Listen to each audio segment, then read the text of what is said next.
video, we're going to try and keep a fairly tight focus on the business of freezing the subject. But we won't be able to constrain that entirely because this is such an important topic and it runs throughout this series of videos. Our concern here is with the distinction between what we might call wild seeing and aesthetic seeing. And we won't understand this distinction unless we understand the incredibly important role played in our culture by the static monocular viewpoint, which we'll get into it. It comes from photographs and perspective and so on. And we're concerned with an environment in which seeing has been contracted to the notion of what we can find out by studying subjects in a laboratory using the assumptions of cognitive psychology and cognitive neuroscience. And in what goes on, we're going to be concerned with trying to develop our understanding of seeing in a way that is somewhat plausible, somewhat naturalistic, to develop a theory of seeing or visual perception that bears no relation between the human case and animal cases would be crazy. It wouldn't be a plausible theory of seeing. Humans are organisms, we are animals, and the very basic principles of visual systems are shared across species. But as we'll see, the manner in which theories of vision are developed within contemporary cognitive psychology and cognitive neuropsychology are hugely influential, but are based on entirely non-naturalistic foundations, which we can interrogate and look at. Just not to dismiss them, they may be important, but it does mean that the scope of these theories becomes vastly limited. To begin with, I'd like to make use of a distinction by the fine philosopher Alvin Noe in his book Strange Tools. Imagine, if you will, that you're being chased through the woods by a bear. Bear's coming after you. You're running. Now, there's seeing going on in this instance, but you're not attending to seeing. You're not reflecting in a meta-theoretical sense. You're escaping from a bear. But if we start to develop theories of seeing, we begin to become contemplative.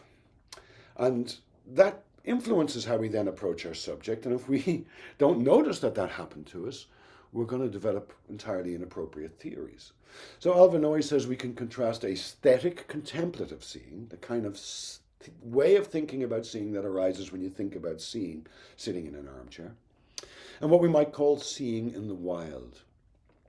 Wild seeing, he says, is active, embedded, subordinate to task. You got to get away from that bear, with an openness to the world instead of, if you like, a state of reflection on or contemplation of the world. So when you're running from a bear, your situation is very different from standing in front of a picture in an art gallery in a frame. Most seeing, most of the time, is precisely not contemplative, not in any sense aesthetic. It does not rest on deliberate acts of looking and inspection. We drive, we tie our shoes, we prepare dinner and eat it, and we use our eyes and our other senses when we do all this. Wild seeing, in this sense, is spontaneous and engaged. It's direct and it's involved. It's acting in concert with the stuff around us. Aesthetic seeing, in contrast, is something more like the entertainment of thoughts about what one is looking at. And what we're going to see is that the manner in which the broad notion of seeing is contracted into theories of visual perception within cognitive psychology is 100% about aesthetic seeing and says nothing at all about almost all seeing. Now, we met this villain, the fixation cross, in a previous video, and I asked you to stare at it, and we did a little experiment where all I asked you to do was to, while you were staring at it, notice how much else you were seeing. That is, it is true that you were seeing the cross, but that didn't make the rest of the world wink out of existence in any sense. Now, the fixation cross has a well-established role in the laboratory of the visual psychologist. The first thing that will happen if you're unfortunate enough to visit the laboratory of one of these as a subject is you'll be asked to sit down. You'll be seated at a fixed distance from a screen and you'll be asked to stare at the cross. And there will then ensue a series of image presentations on a screen in sequence. Here, for example, there's butterflies and whatnot presented on the surrounds. Here there's robots and words. There's thousands of studies like this. We're not going to get into details here. What's important is to note the subject of the one who is seeing. The subject who is seeing here is frozen in place, looking, staring with eyes straight ahead at a screen. This condition is somewhat pathological. It's a condition that can be used, for example, to generate optical illusions. Very many optical illusions require you to stare at a fixation cross before they'll work. Here's an example of one. Let's have a look. What you see is a bunch of purple circles, and there's one gap in that circle, and the position of that gap is going to change, and that's all that's going to happen. But if you stare at the fixation cross while this is going on, what you'll see is something completely different. A green dot will appear and gobble up all the pink dots. You don't believe me? Let's try it out.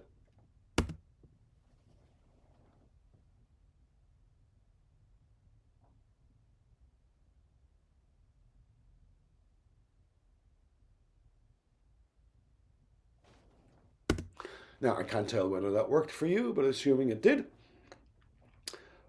the illusion is created because of the use of the fixation cross. If you are free to move, the illusion goes away immediately. Moving, engaging with the world is a very important part of understanding the world. And to generate a situation in which the subject cannot move is to almost extinguish their capacity to engage with the world, to turn them into merely passive subjects. This is a pathological position to place anyone in. It is the standard way in which we test vision, construct theories of vision, examine vision. The subject is frozen in place, not always with a headrest, but also with headrests like this. This is not atypical. With a screen at a fixed distance, and they're told not to move, and we think we're studying seeing then. That's a rather pathological situation to put anyone in. Who sits and stares at a flat framed surface at a fixed distance from the eyes? Well, remember when I said that if we're going to develop theories of visual perception, we want some minimal plausibility in terms of our continuity with other animals. No animal sits and stares at a flat framed surface at a fixed distance from the eyes except the modern human. Even most humans that have ever lived never engaged in any such thing. Throughout these videos, we will be coming back to the theme again and again of how within the culture we inhabit, significant changes happened that altered the way that we see and the way that we think about seeing. Those particular milestones are the development of linear perspective, photography, moving photography, frames, and now the use of screens. It was only these modern socio-technologically embedded beings who would ever engage in a behavior like this. So a naturalistic theory of perception that's built on this behavior is a bit odd. We can't separate two issues here, though. One is the freezing of the subject and the other is the use of images. Now, images did not form part of anyone's life until these developments happened. And images we live in an image-saturated culture. We're so familiar with images, we forget what philosophical perplexities underlie them. But what fool would think that seeing an image of a tiger is comparable in any sense to meeting a tiger? That kind of premise, however, underlies this entire work. You're under no illusion that a tiger presented to you in your personal space that you can see would generate an experience comparable to seeing an image of a tiger on a screen, right? What came into being at the birth of linear perspective, and what has been reinforced since through photography and screens, is the belief, or delusion, if you will, that the incidence of light to a static monocular viewing point is a faithful representation of space. Now, that static monocular viewing point describes the position of a camera very, very well.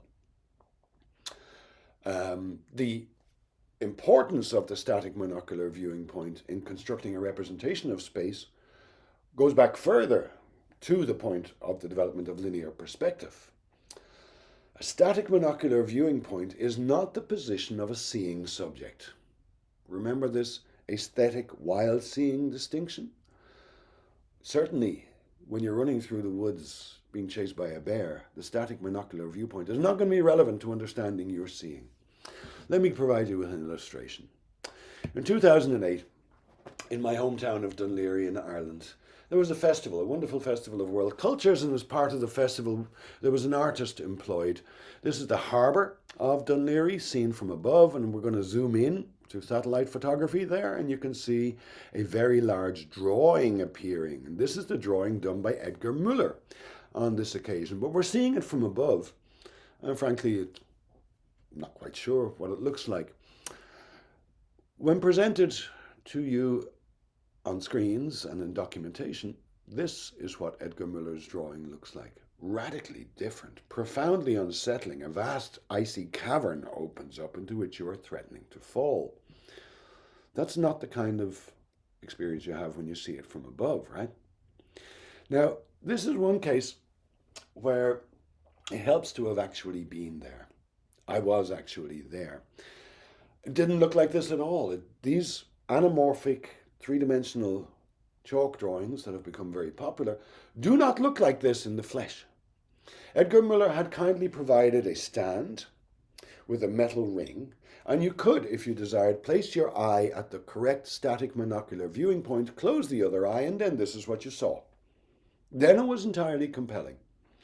But as soon as you opened the second eye or moved around, these are things that creatures do. We have two eyes. Two eyes is our normal way of seeing. Moving is absolutely central to our being in the world. The illusion went away. So, imagistic theories of vision developed in this cognitivist mode have frozen the subject and replaced the world by images. As I said, no fool would believe that seeing a tiger and seeing an image of the tiger are in any sense comparable. The same is true for faces, and a huge amount of this work has used images of faces, like a portrait photography presented to the subject. So you've got subject frozen here, and then there's a face presented here.